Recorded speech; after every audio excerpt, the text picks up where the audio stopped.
Hello, viewers. As you all know, keeping in mind the message of promoting brotherhood, love, and global peace, we have titled today's episode मोहब्बत जगाओ, जिसका अभी हमने हाल में ही episode 1 release किया था। Awaken the love, मोहब्बत जगाओ यानी अवेकन द लव। कहाँ पर? हमारे आसपास समाज में, जो हमारा देश है, जो हमारा एनवायरनमेंट है, जो पूरे विश्व में हम इसको कैसे प्रमोट करें। And in line with this beautiful theme, we are joined today by three very special guests who will be sharing their valuable thoughts with us. तो आइए सबसे पहले मैं आपका उनसे परिचय कराता हूँ। Our first guest is Mrs Gurpreet Kaur ji, जो Mrs India international queen face of Delhi NCR रह चुकी हैं। She is also a renowned diet consultant, author and yoga instructor.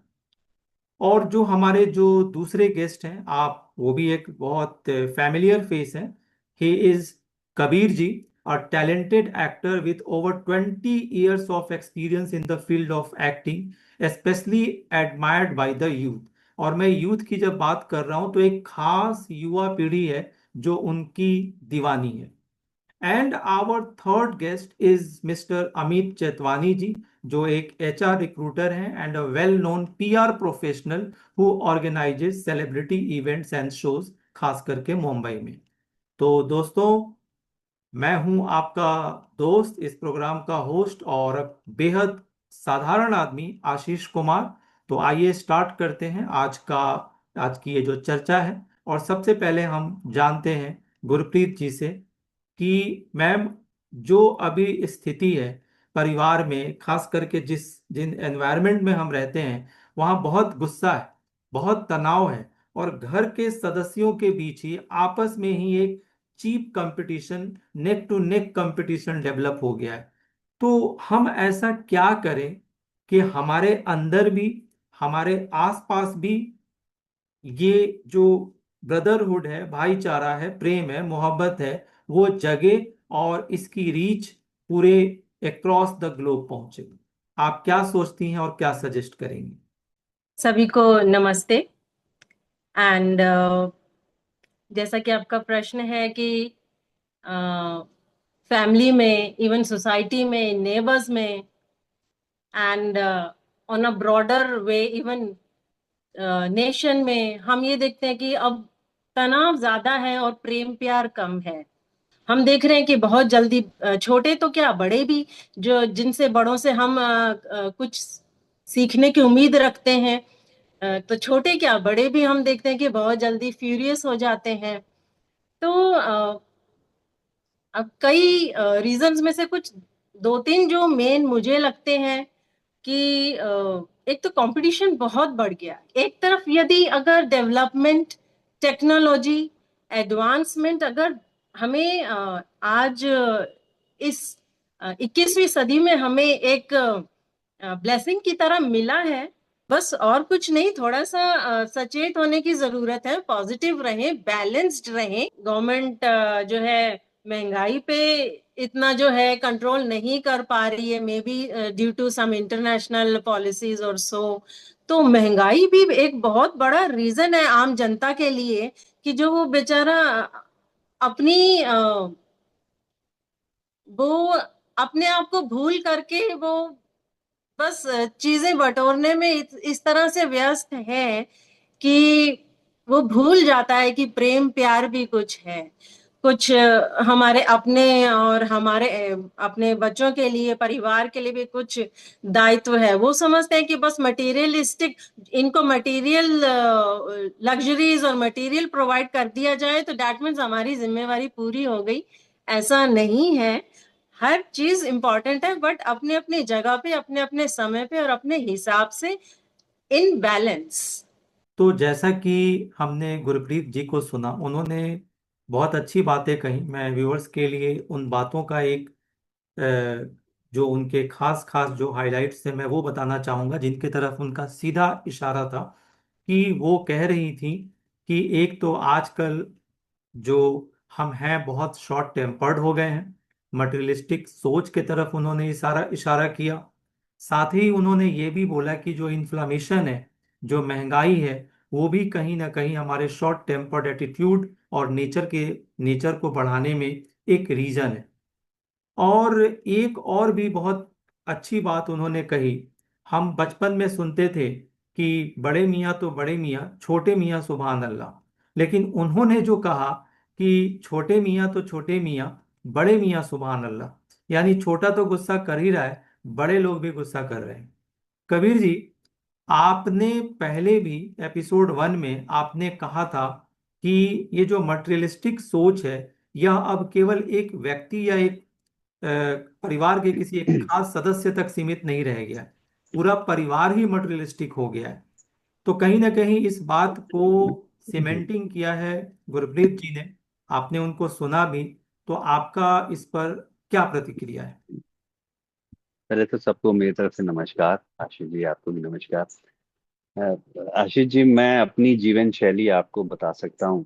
और हर इंसान जो है वो अपनी गौर व फिक्र से जिंदगी जीता है ना। वो अपना अपना दिमाग इस्तेमाल करता है, अपना दिल इस्तेमाल करता है, अपने हाथ पैर इस्तेमाल करता है, आंखें इस्तेमाल करता है। सारी ये जो शरीर है, सब से देखते हुए समझते बूझते वो अपनी जिंदगी जी रहा होता है। ठीक। अब दूसरी चीज यह है कि हर इंसान के फिक्र में एक बात डाली गई है कि तुमको अपग्रेड होना है, जैसे हमारे मोबाइल अपग्रेड होते रहते हैं। अब जिंदगी को सबसे बेहतरीन खूबसूरत वही जीता है जो जिसने अपनी इस कला को समझ लिया है। हम बेसिकली अपने आप को बाहर की दुनिया से जज कर रहे होते हैं, लेकिन सत्य यह है कि सबसे जो खूबसूरत जजमेंट है वो है किरदार। आप आपका किरदार क्या है।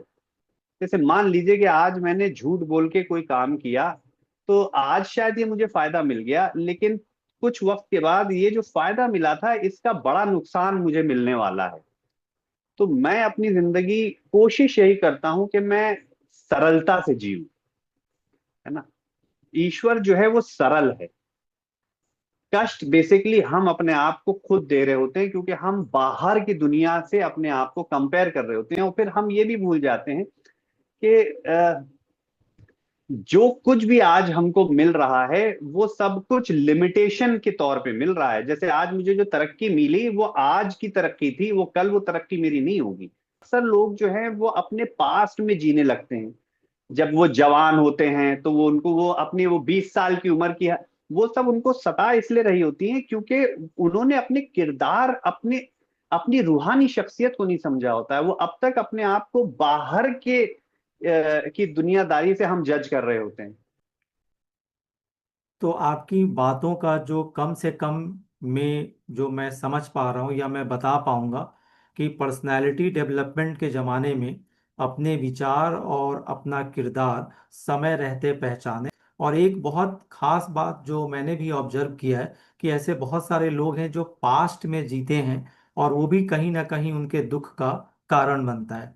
इस मौके पर एक हरिवंश राय बच्चन जी की दो लाइनें भी मुझे याद आ रही हैं। उन्होंने लिखा था, पास्ट को व्यू में रखते हुए, कि जीवन में एक सितारा था, माना वह बेहद प्यारा था, जो डूब गया सो डूब गया, जो बीत गई सो बात गई। जिसे हम आमतौर पर अंग्रेजी में कहते हैं, लेट बाईगोन्स बी बाईगोन्स। तो अमित चेतवानी जी, आप ये बताइए, खासकर ये लेट बाईगोन्स वाली बात मैंने इसलिए भी बोला कि आपका जो वर्क नेचर है वो टीवी और फिल्म वालों के क्लोज में है। आपका उनके साथ बहुत ज़्यादा मिलना जुलना होता है। और हम आम तौर पर देखते हैं कि फिल्मों में, टीवी में हम देखते हैं कि बड़ा हैप्पी लाइफ है, बहुत सुंदर जीवन है, बहुत रॉयल लाइफ है। लेकिन अखबारों के माध्यम से, समाचारों के माध्यम से हम देखते हैं कि कितने सारे एक्टर्स, स्टार्स जो हैं वो सुसाइड कर ले रहे हैं। कहीं ना कहीं वो तनाव है, जीवन में किसी चीज की वो कमी महसूस करते हैं। बाहर से तो बहुत अच्छा चमक धमक दिखता है। तो वो ऐसी क्या कमी है, क्या तनाव है, जो अपने कृतियों के माध्यम से तो मोहब्बत, लव, अफेक्शन दिखा रहे हैं, लेकिन खुद के जीवन में वो नहीं ला पा रहे हैं। तो आपने भी तो कुछ ऑब्जर्व किया होगा। तो ये तनाव कैसे हटे, सिर्फ ना सिर्फ उनके जीवन से, सभी के जीवन से, और कैसे हम अफेक्शन और ब्रदरहुड डेवलप करें, आप बताइए अपने अनुभव के हिसाब से। सबसे पहले तो आपका मैं नमस्कार करना चाहूँगा और बहुत बहुत धन्यवाद कि आपने मुझे यहाँ पे इनवाइट किया। तो इसके लिए तो कैसे है, अभी देखो जैसे अभी कोरोना की भी बात करें तो पूरा मतलब ऐसा लॉकडाउन ही पूरा लग गया ना कोरोना के टाइम तक मुंबई में। तो यहाँ पे तो ऐसा था कि बहुत लोगों का जॉब तक के नहीं थी। ये आदमी करे क्या, मैं खाली फिल्म इंडस्ट्री की बात नहीं कर रहा हूँ, मैं नॉर्मल जो एक आम इंसान है उसकी भी बात करने जा रहा हूँ। तो बहुत सारे लोगों के पास कोरोना में काम नहीं था, कुछ नहीं था। तो अब बेसिकली बात है गवर्नमेंट भी कितना मतलब हेल्प कर पाएगी। तो उन्होंने तो जितना करना था गवर्नमेंट ने उनकी हेल्प की। तो बहुत लोगों को जॉब नहीं मिलना, ये नहीं करना, तो उसमें आदमी डिप्रेशन में आ गया क्योंकि घर का खर्चा वर्चा सब कैसे चलेगा। अभी जैसे कोरोना का टाइम ले लेते हैं तो बहुत सारे कैसे तो अभी ऑडिशन भी बंद हो गए थे और काम भी मतलब शूटिंग वूटिंग चल नहीं रही थी कोरोना के टाइम पे, राइट नाउ। तो मैं ऐसे नहीं कि सिर्फ बड़े स्टारों की बात कर रहा हूँ, मेरे छोटे करेक्टर आर्टिस्ट हैं जो स्ट्रगल आर्टिस्ट हैं उनकी भी बात कर रहा हूँ। तो उनके पास ये वैसे भी काम नहीं था क्योंकि पूरी तरह से शूट भी बंद थी कोरोना के टाइम पे और सब वो बंद था। तो इसीलिए, और रही बात अभी मैंने कुछ बीच में न्यूज देखी थी और उसकी लड़की के क्या था, फॉलोवर नहीं थे, फॉलोवर की वजह से उसने सुसाइड कर लिया। तो मैंने पता किया क्या उसने सुसाइड क्यों किया। हालांकि न्यूज में तो कैसे कुछ भी बता देते हैं कि इसको ये है वो है जो भी बता देते हैं, लेकिन बेसिकली वजह से उसकी फॉलोवर ही थी कि उसके 1 मिलियन 2 मिलियन फॉलोवर नहीं है, और अगर फॉलोवर हैं तो उसमें लाइक कमेंट व्यू नहीं आ रहे हैं, मतलब ऑडियंस उसको उतना महत्व नहीं दे पा रही है। तो इसलिए उसने मतलब सुसाइड कर लिया। तो ये बहुत ही मतलब गलत बात है।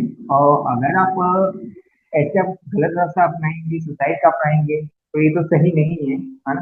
क्योंकि ऐसे बहुत सारे आर्टिस्ट हैं जो मतलब ऐसे घर पे बैठे रहते हैं। ऐसे अभी जैसे कुछ आर्टिस्ट हैं जो हम्म। घर पर ही हैं, मतलब हम्म। ऐसे उनको काम नहीं है, हम्म। उनको काम नहीं मिल रहा है अभी तक, वो ऐसे कुछ आर्टिस्ट हैं क्योंकि इतनी बड़ी फिल्म इंडस्ट्री है ना, तो और इतने सारे कलाकार हैं। तो उनका भी एक ऐसा रहता है कि कौन सा फेस का करेक्टर जाएगा, कौन सा करेक्टर शूट होगा, उसके हिसाब से ही उसको सिलेक्ट किया जाता है यहाँ पर। और मैंने ऐसे बहुत सारे एक्टरों से मीट किया और मिला भी। तो मैंने उनको यही बोला करके, जो भी है पहले तो अपने मन की सुने और दूसरा अपने परिवार के साथ बात करें।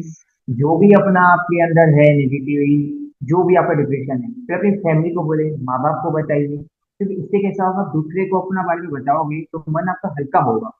तो ऐसा होगा, मतलब जल्दी जल्दी ये ताबड़तोड़ फैसले ना ले जिंदगी के। आजकल कैसा होता है, लोग जल्दी जल्दी में कुछ भी डिसीजन ले लेते हैं और बाद में जाके वो बहुत पछताते हैं। तो कोई भी जो डिसीजन है मतलब ऐसा जल्दी जल्दी नहीं लेना चाहिए, आराम से सोच समझ के घर वालों से बात करके तभी करना चाहिए, क्योंकि जिंदगी का कोई शॉर्टकट नहीं है। तुम कितने भी शॉर्टकट मार लो, आखिर घूम फिर के तुम्हें वहीं पे आना है, तुम्हें लॉन्ग कर पार करना ही पड़ेगा।